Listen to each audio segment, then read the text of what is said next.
Hello everybody, welcome back to the channel. My name is Jake, this is Nerdle Rising. Today, in honor of getting my Broken Binding special editions of the first three books of the MALAZAN Book of the Fallen, Gardens of the Moon, Deadhouse Gates, Memories of Ice, I wanted to make a video talking about why I love MALAZAN so much that makes it worth spending a lot of money on these special editions. I mean, Broken Binding does a great job of keeping things very affordable and an amazing value for what you're getting. They're still not super cheap. I mean, these are, I'm not entirely sure what the actual price per book winds up being, somewhere like $50, $60, something like that. You know, when getting them over here to the US at least, 50 to 70, something like that is what most of their special editions wind up being. Some are even cheaper, but nonetheless, they really do a great job of delivering a ton of bang for your buck. But nonetheless, they're not cheap. So like, this is certainly an investment, especially when we consider that there's going to be, you know, the full series that I absolutely will be getting. So what makes it worth it? Why do I love this so much? It's a few things. I think the biggest one probably is how much this series challenged me and made me grow as a reader. So I read this. I opened up Gardens of the Moon in October of 2019. And at the time, I'd read, you know, I have videos on my channel talking about sort of my reading journey up to this point, right? But up to this point, the only adult fantasy that I'd really read was Song of Ice and Fire, Wheel of Time. I think I read Mistborn Era 1. I did Lord of the Rings again. Like, I hadn't read a ton, right? I was relatively new to the adult epic fantasy world.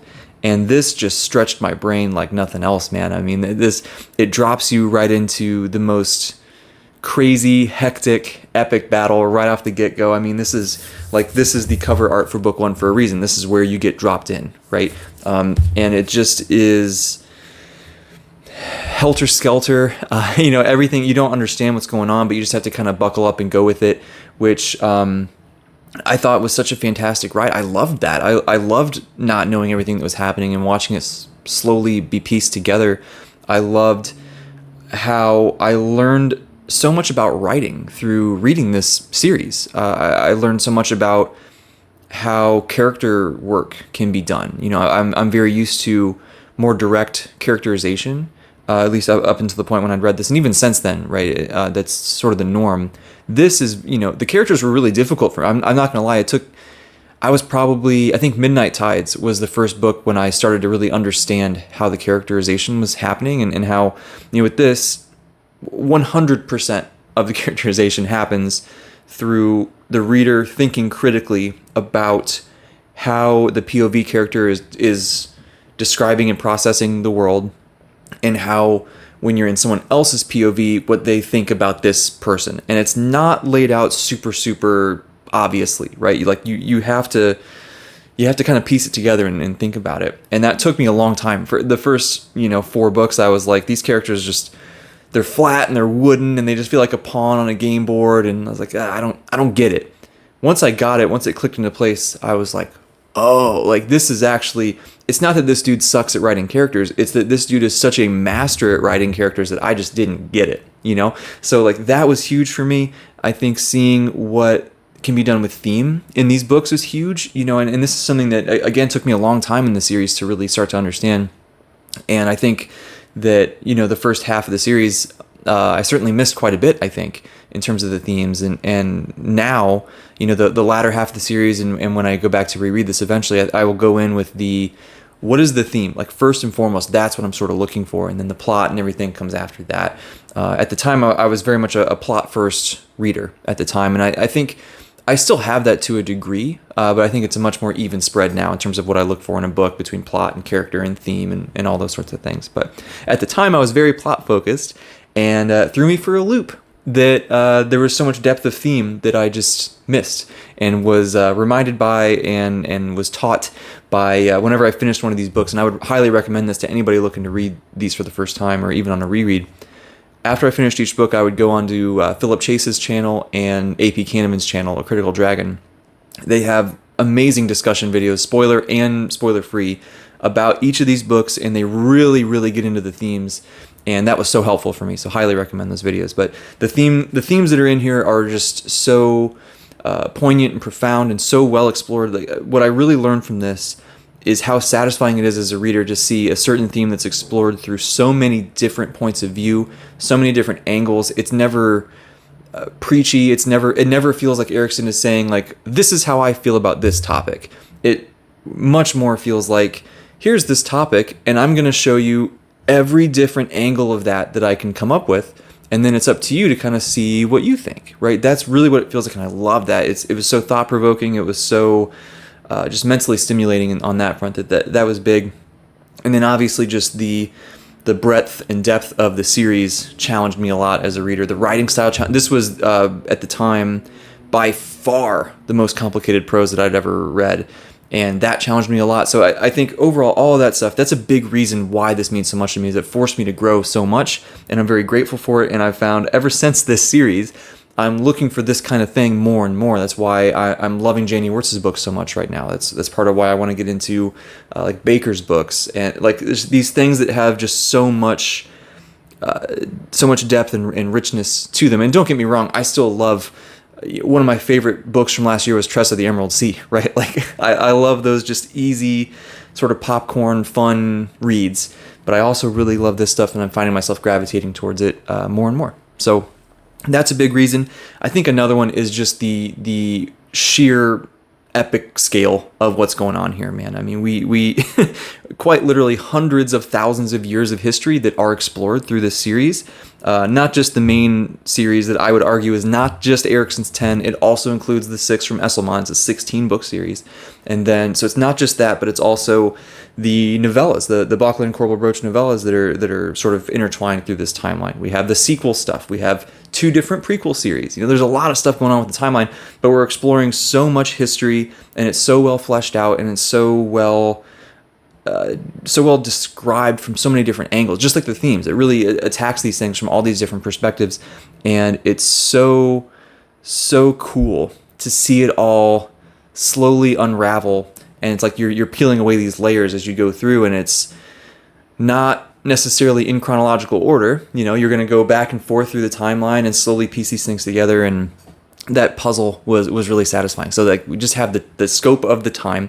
We have so many cultures. I mean, a lot of fantasy series we're exploring, you know, a certain nation or a continent or you know something to that degree, right? Maybe it's a whole world, but we really don't go all over the world. Let's be honest. You know, we might have little mentions here and there, but we're focused on a few key nations and cultures. In this, there's like multiple continents. Notoriously, this series will jump between continents and different sets of characters, right? So you could almost sort of think of like book 1 is its own thing. Book 2, completely different area, not completely different characters. There's some that, you know, have a through line, but pretty separate. Book 3 is sort of a direct sequel to book 1 in a way. Book 4 is sort of a prequel / sequel to book 2 in a way. Book 5 is its own completely separate thing, right? So it just is all over the place. There's so much expansion through this series, and I love that. It feels very realistic to me, right? There's just a lot. The world's a big place, and through those different locations, there's so many different cultures that are so deeply explored. Like they all are fleshed out. They all have so much life and history to them. You know, there's obviously a lot of humans in this world, but there's there's the elder races. There are the different tribes. There's dragons. There's shapeshifters and all these different magical creatures. We have, you know, the Jagged and the Forkrold and Segula and the Moranth and the Kachain Shamal, and there's so much. All the different Teist, the Amass. Like there's so much stuff, so many different cultures and races that I've never seen anything like in any other story, and it's another just unique point to this. You know, just that scope and how widespread all that is and how well done it is. Nothing is just mentioned as an afterthought. Nothing is meaningless. Nothing's just kind of a throwaway line. It all matters, and it's all tied together in the fabric of this story. So we have all of that stuff. We have, man, the magic is crazy. You know, we have just I mean, I showed you this cover, right? Combat magic is at times horrifying through this series. We have other times where it's very ethereal and very it just feels wondrous, you know, and it's not scary. It's just this wonderful, cool magic thing. But we have all that kind of stuff. There's healing, and there's prophecy, and there's like I said, shape-shifting into different creatures, sometimes multiple different creatures, right? There's the Warrens that are at times just sort of an access point to magical power. At other times, it's a completely separate realm, and we get into these different multi-dimensional stuff that gets into these stories. There is the aspect of, there's magical weapons that do just different various random things, right? That that you explore one of them pretty deeply here in the first book, right? If you're interested in that in particular, you kind of get into that right away, and that becomes one of my favorite things throughout the whole series. If you know, if you've gotten through all of it. And, we have not just magic in that sense, but it's sort of tied, or at least sort of runs, it's tied to, at times feels like it runs parallel to, at times feels it is more than parallel, it's in lockstep with the gods. There's multiple levels to the gods, right? So there's levels of ascension to godhood in this process, and the way that happens is super interesting and is explored. The gods will directly interact with the world, which is super cool and pretty unique. And I mean, it's not the only series that's done that, right? But it still is. It's the first thing that I've read that's done that, So I love all of that, and they all have their very distinct motivations. There's a lot of politics not in the gods, but also between the different nations and these different kings and leaders, and we have different military structures. The military aspect of this is huge. Some people would describe this as military fantasy, which I think is fair. That certainly is a big aspect of this anyway. And we have a lot of strategy meetings and there's a lot of battle scenes, and there's a lot of just these quiet moments with the soldiers sort of between battles where they're just, camaraderie, right? Bonding. But it never feels clunky. It never feels like you're just reading a schematic or a blueprint. It never feels dry. Somehow it's so engaging. Even those really nuts and bolts military tactics stuff, for myself, who has no background in that, who has, it feels so realistic and engaging, and that's such a big thing to me as well. And I think that sort of is an undercurrent also, right? Just the realism. To me, honest is a word that comes to mind when I think about Malazan. It describes everything. It explores everything in such an honest way. Like I mentioned, there's multiple perspectives of everything. There is the sheer just wonder and awe that happens with some of these things. There's terror, horror, fear. There's love. There's some great romance in here. There's horrible, brutal violence that's described pretty detailed, right? Violence in all forms, right? So some trigger warnings here, as with some other stories. Some would call this grimdark. I don't think it's grimdark, but it certainly has some of those aspects. If you are a grimdark fan, I think you will like this a lot.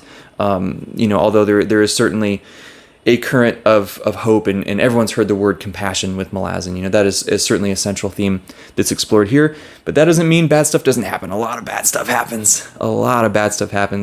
And it's really one of the big things here is sort of how do we process and continue to live through these bad things or during these bad things, and there's so much with light and dark and shadow and dusk and twilight, and they're just that whole theme, that whole idea of shadow can only exist if you have both light and darkness. It's that middle ground that lives in between. And there's just so much cool stuff with that.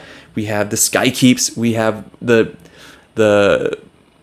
home / hideout of the Kachane Shamal. I'll just say that, right? That's not a spoiler, but when you eventually get there in the series, you'll know what I mean. It's really cool, really interesting, really unique. There's just there's so much. There's so much here. So the sheer just epicness, coolness, all of that is a huge selling point to me. And wow. The characters have come to mean a lot to me. Like I said, I struggled with them early on, but they've really come to mean a lot.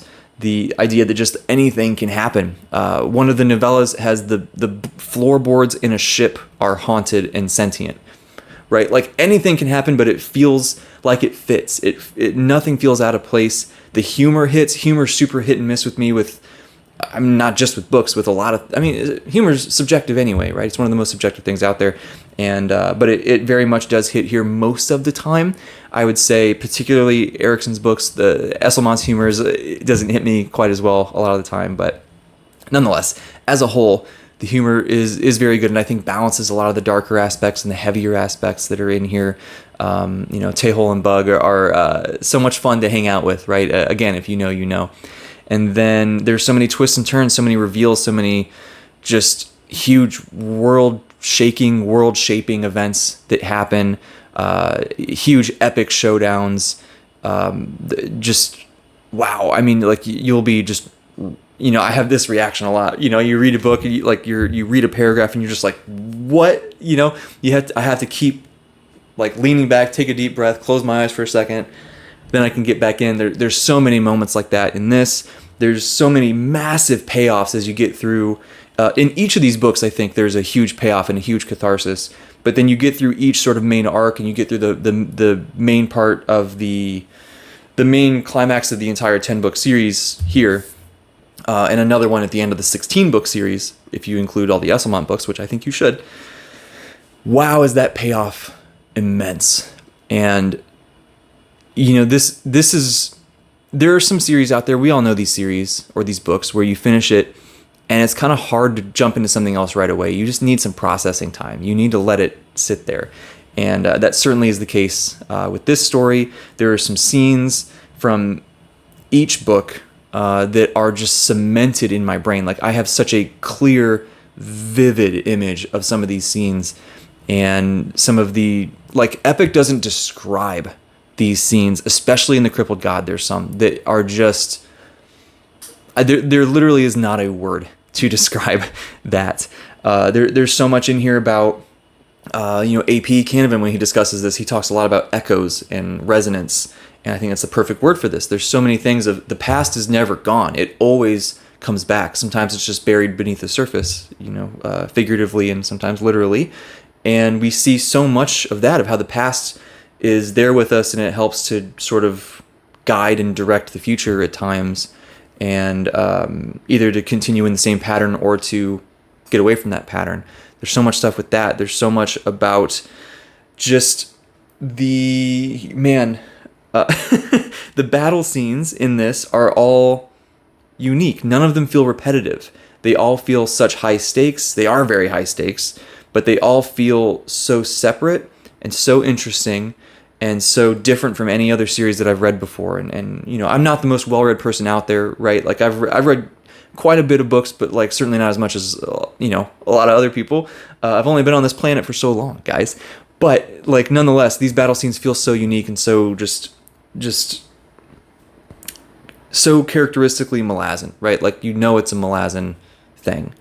I will say, I think the complexity of the series is greatly overstated. It's not a super easy series. Like, it's not Mistborn, right? Mistborn is pretty easy, pretty straightforward, right? There's certainly twists and turns, all that kind of stuff, but it's very straightforward.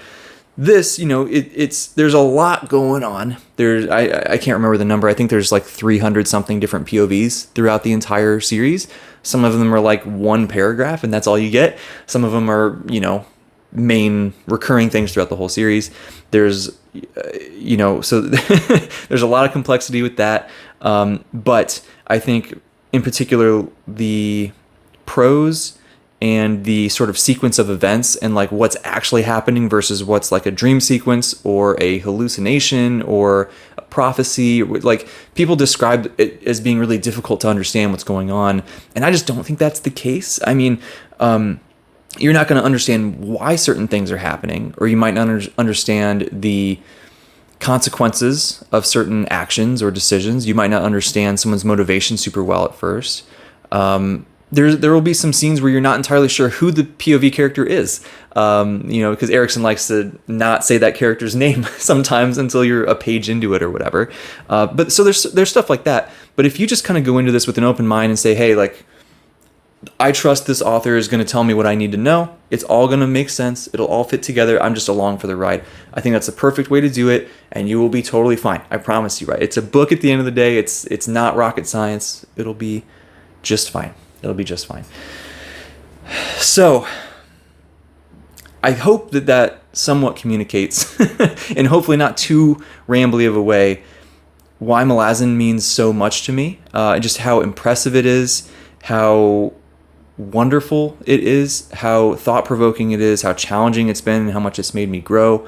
This has quite literally changed me as a person, and how I approach the world in some ways. I think about some of these characters and their thought processes and how they've handled some things, and I'm like, man, I really like that. That really resonates with me. And I find myself having similar thought processes now, and changing some of my decision making. I find myself always returning to some of these scenes. I find myself seeking out something that is as impressive and as growth-inducing as this series has been. That's part of why I'm so excited for the Wars of Light and Shadow. Is that from everything that I've heard, that will be very much the same. And yeah, man, it's not for everybody. By no means is this for everybody. Some people are going to bounce off of the complexity or the length, or some of the. I mentioned, there's some trigger warnings in here. Some people aren't going to like that stuff. I get it, right? I don't like it. It's uncomfortable to read, right? But it's uncomfortable for a reason. It's there for a reason. It's important to what's happening. But anyway, thanks for listening to me ramble about one of my favorite series of all time. I am very much hoping that I get a chance to meet Mr. Erickson at the ICFA conference next month in March. We will see. I don't know for sure that he is attending, right? But I know that he does attend relatively often, at least. So fingers crossed. Hopeful. That'd be very cool. But I should be able to meet the legendary Janie Wirtz there as well in person. That would be amazing. A lot of people, right? I can't wait for that. It's going to be awesome. But anyway, thanks for watching. If you liked the video, give it a thumbs up. If you haven't subscribed and you like what my channel is doing here, hit that subscribe button. Fun to see the channel grow. Fun to reach more people. Most importantly, though, talk to me in the comments. Have you read Malazan? If so, have you read all of it? Have you read just some? What did you think? Please keep everything spoiler-free, right? I was very intentional. I didn't want to get into a bunch of spoilers here in this video. But if you are a veteran of this, let me know why you liked it so much. Why does it mean, or if you hated it, let me know why you hated it, right? That's also interesting and fun to talk about. If you haven't read this, are you excited to read it? Are you intimidated? What's going on? Hopefully I assuage some of those fears here, but you never know. To each their own. But talk to me down there regardless. Thanks so much for watching. I'll see you next time.